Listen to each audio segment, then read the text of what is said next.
Navigating a rapidly growing megacity is usually kind of tough, right? But in Bangladesh's capital, just the simple act of walking, it's become a literal obstacle course. So, in this explainer, we're unpacking the absolute crisis of Dhaka's vanishing footpaths.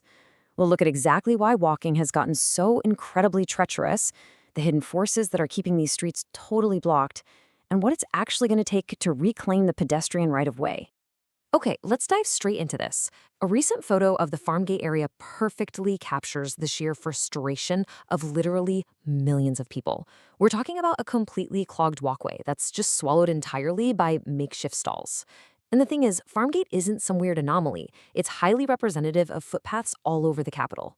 Honestly, when you really look at these walkways, you realize there's hardly any space left for actual human beings to just walk safely. And there's this bitter irony here. The very infrastructure designed to protect citizens is actively putting them in harm's way. I mean, when footpaths are swallowed up like this, pedestrians are forced to just spill out onto fast-moving roads, which of course completely defeats the whole purpose of separating traffic in the first place. The infrastructure doesn't just fail, it actually becomes the very reason people are dodging heavy vehicles. It's crazy. And you can guess what happens next, right? It triggers a massive chain reaction of urban gridlock.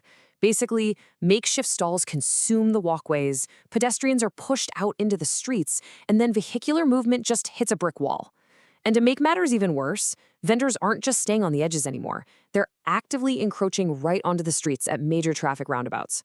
So this vanishing pedestrian right-of-way doesn't just inconvenience walkers, it literally triggers citywide traffic paralysis. All right, let's move on and talk about the extortion nexus.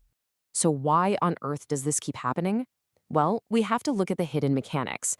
Now, what's really interesting about this is the glaring legal contradiction at play here.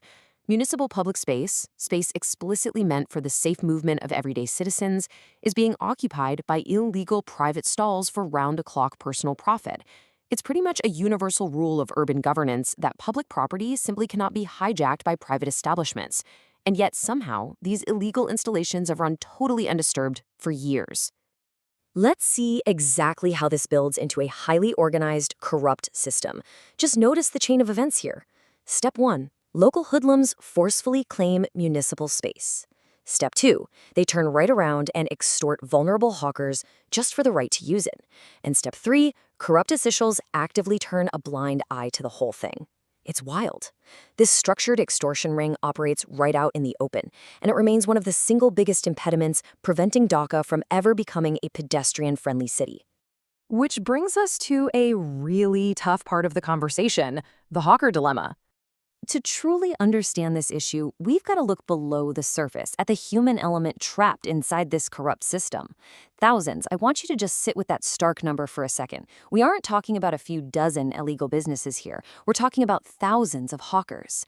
When we discuss clearing the footpaths to fix the traffic gridlock, we really have to abruptly confront the massive, overwhelming scale of human beings whose daily survival is entirely dependent on this street trade.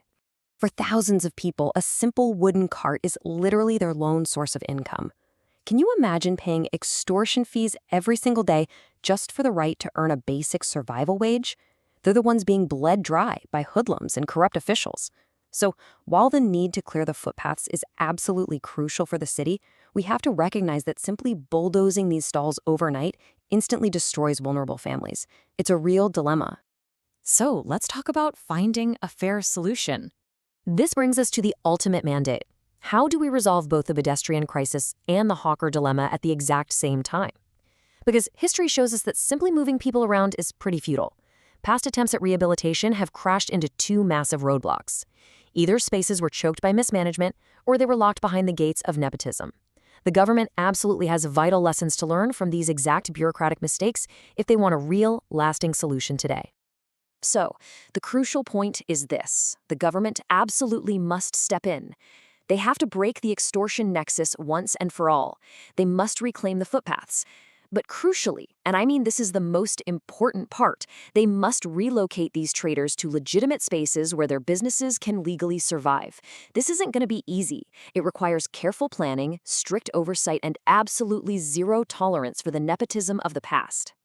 Which leaves us with this incredibly powerful question. Can a city protect its pedestrians' right of way and the livelihoods of its most vulnerable workers at the exact same time? Reclaiming Dhaka's footpaths is just a profound test of urban governance. Think about the streets in your own city. How do they balance these competing needs?